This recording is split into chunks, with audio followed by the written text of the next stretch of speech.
Get it in. Legislator Solages. Thank you very much, Presiding Officer. My question first is to the attorneys. John, I asked you last time you were here on March 30th to provide information regarding community benefits agreement. Have you provided that to my office? Yes, I did. I did send an email actually this morning on it. It was the community benefits agreement is approximately 73 pages long when you include in the schedules and appendices. We have boiled it down for you to a just over a two-page summary on that, because that's all it really, when you take a look at it and see the in-kind services that that Forest City Ratner was providing to the community, that's what it seemed was appropriate there. Ms. Cotton, thank you. Ms. Cotton, I understand that, from your previous testimony, engaging any sort of binding agreement or letter would, is not foreseeable on your part by your company, Forest Ratner. But is there any opportunity in the future that community leaders, including interested legislators, can sit with Forest Ratner and discuss some sort of program? Although, Mr. O'Kane, I believe that these programs are worthwhile, that they provide careers and opportunities for people to gain a meaningful livelihood, I do think that there are community benefits programs that provide even a larger benefit to what you're offering. And so I would like to know that if there's a future opportunity that we could sit down and please hammer or work out some sort of agreement or an arrangement to get the community involved and have some sort of more of a benefit given to the community. I'm happy to sit anytime and talk about all the sorts of programs that we've been talking about here today. The ones that relate directly, again, to the building we are doing, we're more than happy to do that.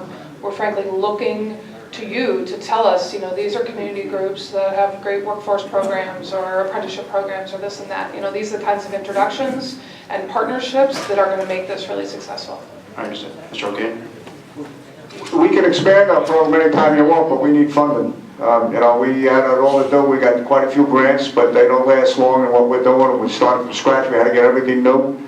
So that any type of funding that you may want to be able to discuss, maybe we get into talks like that. Thank you. But that's one of the things. But one of the things I wanted to do when I come back up here is I'd like to extend to the legislature an opportunity to come and visit our apprentice facilities.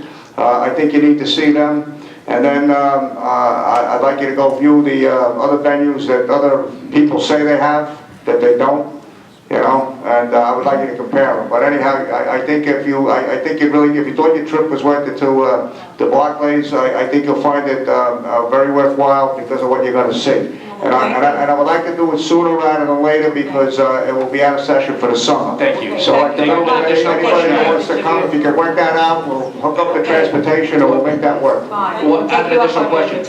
Specifically, the $31.5 million, what this investment, what sort of investments are we interested in making? I mean, can you be more specific? I mean, are we talking about upgrading plywood to oak? I mean, what specifically? So it's a range of things. I'll just sort of talk generally about some of the concepts. So one level is the finishes, but it's really more than that. So for example, when you come into the main entry of the building, right now you walk in and you run right into the box office.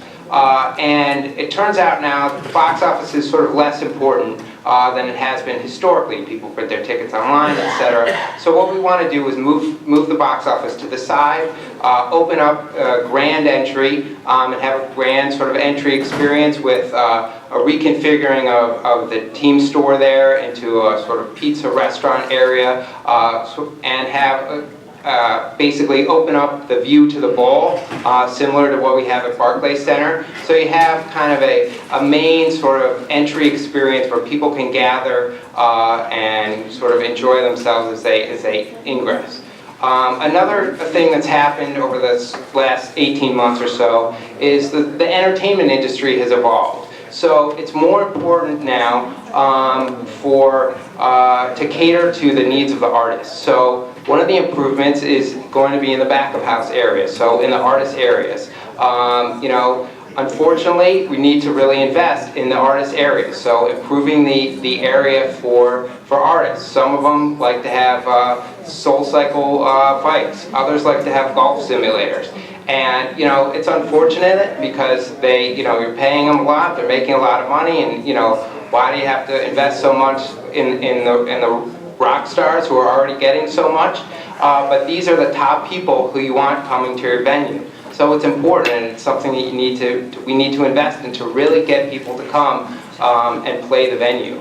And they're really the drivers of the interest a lot of the fans of Long Island. So, And I understand these entertainers have requests, but also, you know, the people who would be supporting the entertainment venue also have requests and concerns.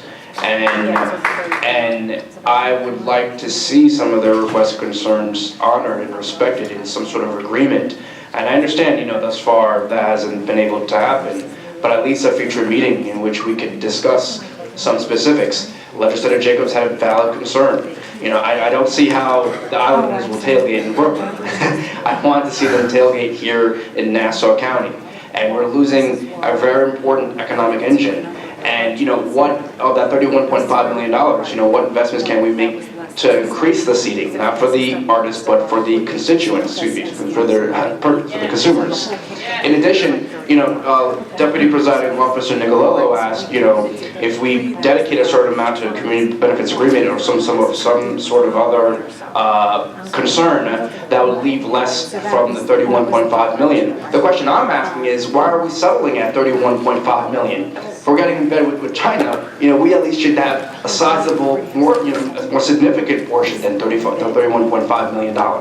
So, you know, I'm concerned about the accountability, the transparency we have here in amending this lease, and I would like to see more attention to the community's concerns. Thank you.